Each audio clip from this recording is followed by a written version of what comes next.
Back bends are some of the greatest poses that we can do to counteract our modern lifestyle.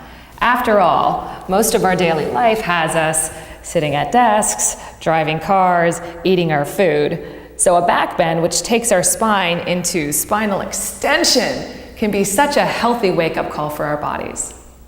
A couple things that we should know about the spine before we start back bending. The two parts of the spine that like to back bend the most easily are the cervical spine, the neck, and the lower back. So when we move into a back bend, we tend to over-access these parts of our spine and overuse them. That can lead to a back bend that looks a little bit more like this, or a back bend that looks like this.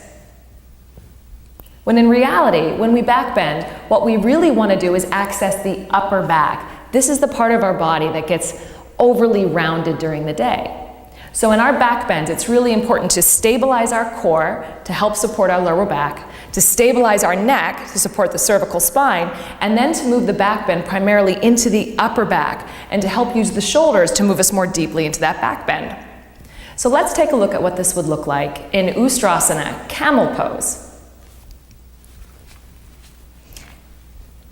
To stabilize my pelvis, which will help to support my lower back, we're going to start by taking the upper inner thighs back. That creates lots of space through the back of the pelvis. From there, root the tailbone firmly down. Not only does this lengthen the lower back, but it also helps to engage the deep muscles of the core. This engagement is super important as we move into the back bend.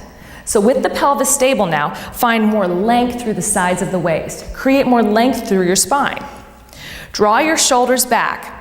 Now, rather than starting the back bend from the lower back, start the back bend from your upper back. Draw your shoulder blades into your back. Rather than hinging backwards, move your chest forward and up, forward and up, forward and up. So I'm creating more length through the spine as I move into my back bend.